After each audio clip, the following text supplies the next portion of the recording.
Haleluya, puji Tuhan, salam sejahtera dalam kasih Tuhan kita Yesus Kristus. Bapak Ibu Saudara yang diberkati dan dikasihi oleh Tuhan, kita kembali lagi dalam program GPDI VMM Menyapa.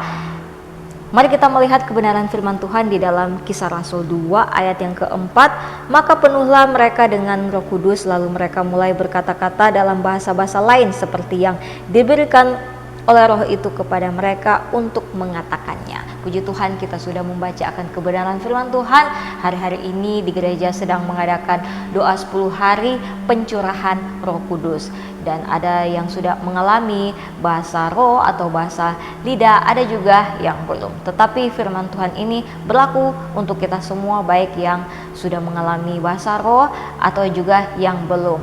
Dan tanda yang terutama juga bahwa kehidupan kita juga mencerminkan karakter yang dihasilkan oleh buah-buah Roh Kudus.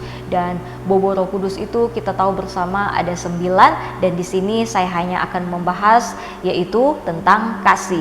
Karena kasih itu merupakan fondasi di dalam semuanya itu, karena Allah kita adalah kasih.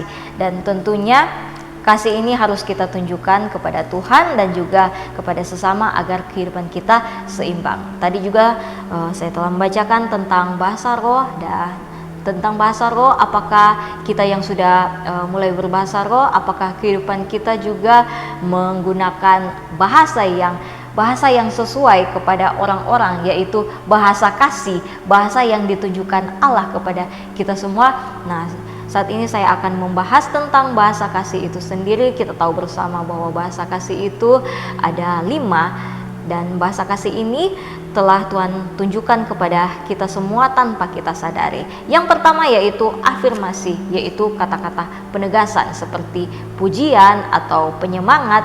Tuhan sudah berkata dalam firman-Nya bahwa kita ini adalah biji matanya, kita ini mulia, kita ini berharga. Biarlah kita juga memperkatakan apa yang Tuhan Yesus katakan tentang kita dengan segala hal-hal yang baik, dengan segala hal-hal yang berhubungan dengan berkat-Nya. Jangan sampai kita malah melemahkan iman orang lain sehingga orang lain tidak merasakan akan kasih Allah di dalam kehidupan kita. Biarlah lewat perkataan kita ini dapat memberkati orang-orang yang ada di sekitar kita. Yang kedua yaitu waktu yang berkualitas.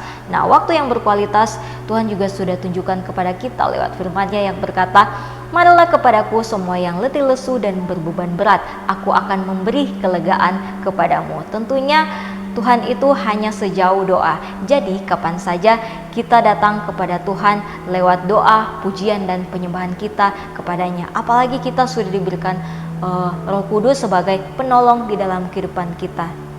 Jadi biarlah kita senantiasa terhubung dengan Tuhan setiap waktu, agar kita selalu kuat, selalu berpikir positif. Apa yang kita jalani, kita dapat mengimani bahwa Tuhan senantiasa menyertai kita. Dan yang berikutnya yaitu gift, yaitu hadiah.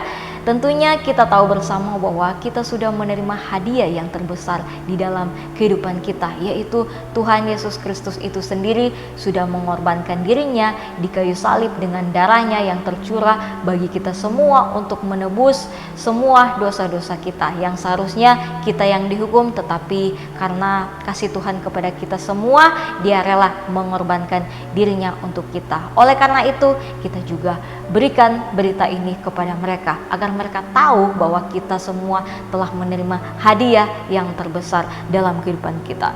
Yang selanjutnya yaitu acts of service atau tindakan pelayanan. Tindakan pelayanan ini Tuhan juga sudah tunjukkan kepada kita semua, di mana ketika Yesus melayani di dunia ini, Dia datang untuk melayani, bukan untuk dilayani. Nah, tentunya sebagai anak-anak Tuhan, hendaklah kita melayani Tuhan, kita melayani sesama dengan sungguh-sungguh, bukan hanya di gereja saja, tetapi di lingkungan keluarga, lingkungan pekerjaan, dimanapun kita pergi dan berada, kita tunjukkan tindakan pelayanan kita, agar kita juga dapat menunjukkan bahwa Tuhan ini loh gaya Tuhan Yesus di dalam kehidupan kita. Ini loh gaya anak-anak Tuhan, karena Tuhan Yesus sudah memberikan teladan kepada kita semua. Dan yang selanjutnya yaitu physical touch, yaitu sentuhan fisik. Tentunya kita pernah merasakan yang namanya sakit, apalagi sakit secara fisik. Dan ketika kita mengalami sakit, tentunya ada kesembuhan, dan kesembuhan yang kita peroleh itu semua berasal dari kuasa Tuhan yang bekerja di dalam kehidupan kita. Dan apalagi kalau kita sudah dipenuhi dengan Roh Kudus, seperti firman-Nya yang berkata bahwa tetapi kamu akan menerima kuasa kalau Roh Kudus turun ke atas kamu, dan kamu akan menjadi saksiku mulai dari Yerusalem, di seluruh Yudea, Samaria, dan sampai ke ujung bumi. Kita telah menerima kuasa dan kita diberikan keberanian untuk bercerita tentang Injil. Kita juga menjadi saksi Kristus bahwa kita ini punya Roh Kudus di dalam kehidupan kita, bila kita beritakan kepada mereka yang belum tahu berita ini, agar mereka tahu bahwa Tuhan kita itu hebat, Tuhan kita itu luar biasa. Dia telah naik ke surga dan memberikan penolong bagi kita semua, yaitu Roh Kudus. Biarlah bahasa kasih ini kita dapat pergunakan dalam kehidupan kita sehari-hari untuk mengasihi Tuhan dan mengasihi sesama di dalam kehidupan kita. Mari kita sama-sama berdoa. Terima kasih Tuhan buat kebenaran firman-Mu yang datang di dalam kehidupan kami, agar kami Tuhan selalu mengingat akan bahasa kasih yang Engkau telah ajarkan di dalam kehidupan kita. Ajari kami selalu bahasa kasih-Mu, bahasa cinta-Mu, agar orang lain pun dapat merasakan kasih-Mu yang begitu nyata di dalam kehidupan kami, dan mampukan kami juga untuk terus memberitakan akan Engkau, agar semua orang dapat diselamatkan lewat kami yang Engkau pakai sebagai alat kesukaan-Mu. Terpuji-pujilah nama-Mu Tuhan, biar kehidupan kami senantiasa dikuasai oleh Roh Kudus yang senantiasa bekerja di dalam kehidupan kami. Berkati juga untuk setiap pelayanan dan aktivitas yang dilakukan oleh para jemaat maupun pelayan yang ada, biar Engkau Tuhan yang menolong dan memberkati. Di dalam nama Tuhan Yesus Kristus kami sudah berdoa dan bersyukur. Haleluya, amin.